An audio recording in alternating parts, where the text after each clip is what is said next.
असाध्य रोग से आप कैसे मुक्ति पाएंगे, आज मैं इस विषय में बात करूंगा। और इसके साथ साथ रोग की मुक्ति के लिए मैं आपको कुछ चमत्कारी टोटके और उपाय बताऊंगा। वैसे तो ज्योतिष के उपाय बहुत ही सरल भी होते हैं और नियमित रूप से करने पे आपको काफ़ी फायदेमंद होते हैं।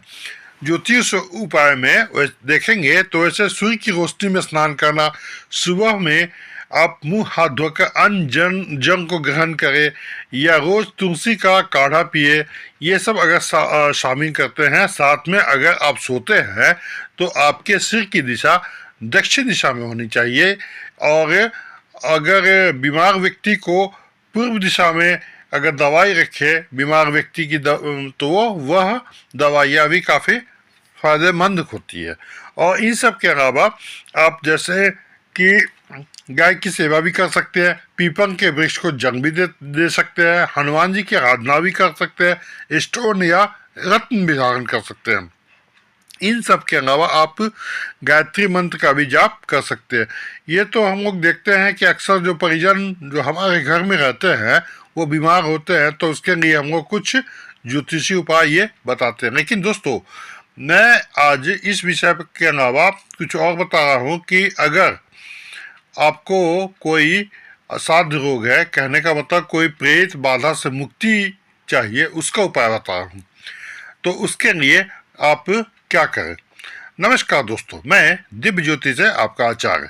आज मैं इस विषय पे आया हूँ कि कई बार देखा गया है कि कोई भी अत्यंत बीमार हो गया हो, लेकिन किसी भी तरह का उसका दवाई नहीं लगा हो, चिकित्सक परीक्षण हो रहा हो, लेकिन कोई भी लक्षण ये नहीं बताते हैं कि वह कैसा होगा, या उसका वह जातक जो है वह किस तरह से सही होगा, या उस जातक को कोई प्रेत बाधा से तो पीड़ित नहीं है वह जातक।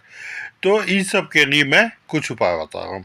लेकिन इसके पहले आप मेरे वीडियो को लाइक करें, सब्सक्राइब करें और बेल आइकन को दबा दें। साथ में अपने जो दोस्तों के साथ शेयर भी करें।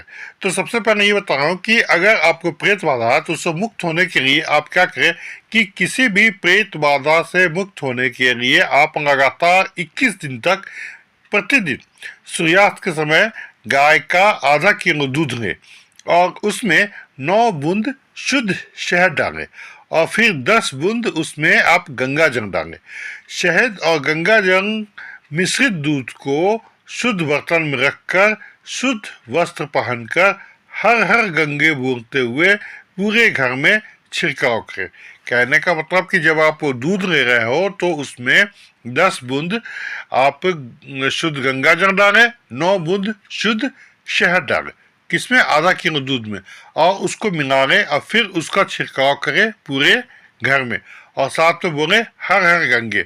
और इसके छिड़काव करने के बाद आप मुख्य द्वार पे आके यानी मुख्य दरवाजे पे आके एक दूसरा उपाय ये बता रहा हूँ कि अगर कोई अधिक बीमार है, अत्यंत बीमार है और उस पर मृत्यु की आशंका भी है, तो मृत्यु की आशंका से बचने के लिए आप क्या करें कि 600 ग्राम जौ का आटा ले लें, और 600 ग्राम जौ के आटे में आप 100 ग्राम काले तिल ले लें, और काले तिल लेने के बाद सरसों के तेल से उस आटे को गूंद लें, और गूंद के एक मोटा रोटी बना लें, और फिर उस रोटी बनाने के बाद उसको क्या करें कि सिकाई कर लें। और लेकिन सिकाई करते वक्त ये ध्यान रखें कि रोटी को उलट पुलट नहीं करना है, रोटी को एक ही तरफ सेकना है, और जब रोटी सिक जाए तो उसे उतार के तेल के रोटी को क्या करें कि उस उतार के तेल से उस रोटी को क्या करें कि छुपर दे, यानी कि उस पर तेल की रोटी लगा दे। फिर आप उस रोटी में जो तेल लगा हुआ है उसके ऊपर गुड़ डाल दे, रख दे, और फिर उस रोटी और गुड़ के साथ उसका 11 शनिवार या मंगलवार उतारण करें, और उस उतारण करते समय एक मंत्र को पढ़े। ये मंत्र ओम सर्व रोग हराय नमः, ओम सर्व रोग हराय नमः। ऐसा आप 11 या मंगलवार या शनिवार करें, और फिर उस रोटी को क्या करना है कि काले भैंस को खिला देना। ऐसा करने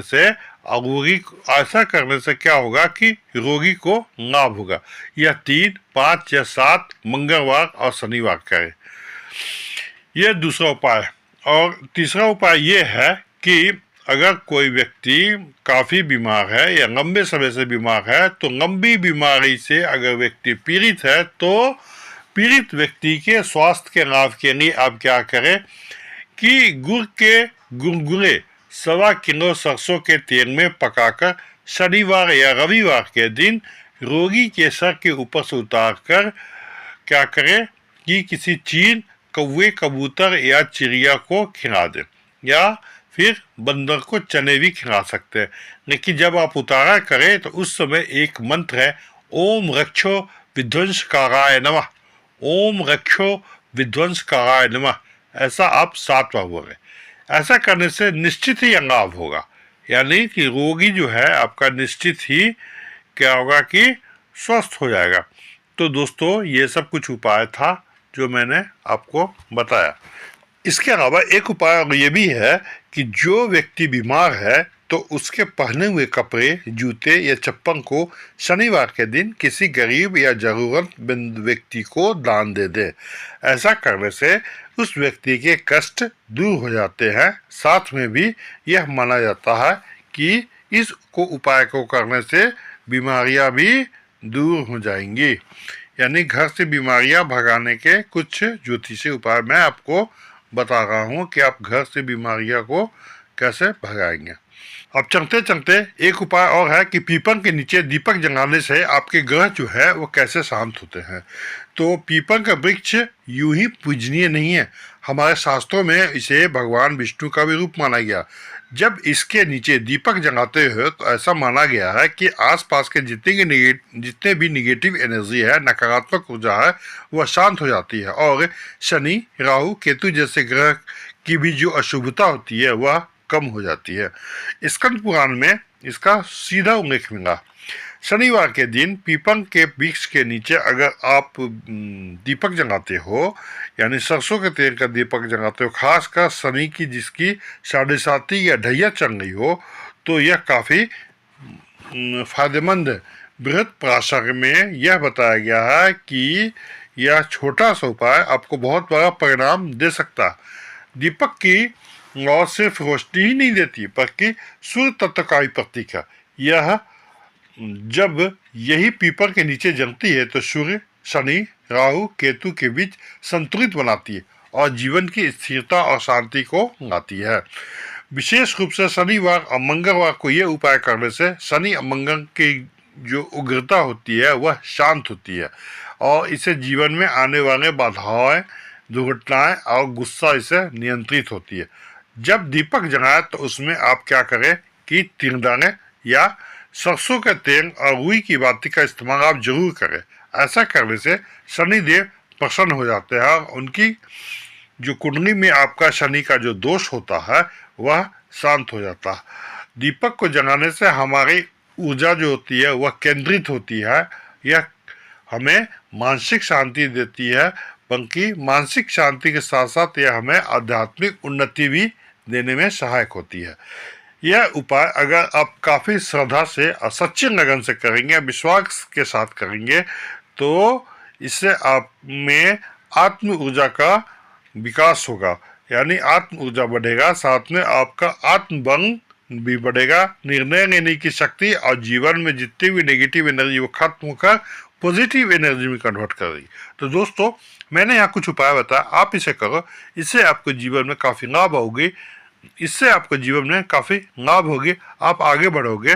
और इस उपाय के साथ मैं ये वीडियो यही समाप्त करता हूँ। आशा करता हूँ आपको ये वीडियो पसंद आया होगा। आप इसे लाइक करें, सब्सक्राइब करें और बेल आइकन को दबा दें, साथ में अपने दोस्तों के साथ शेयर करें। धन्यवाद।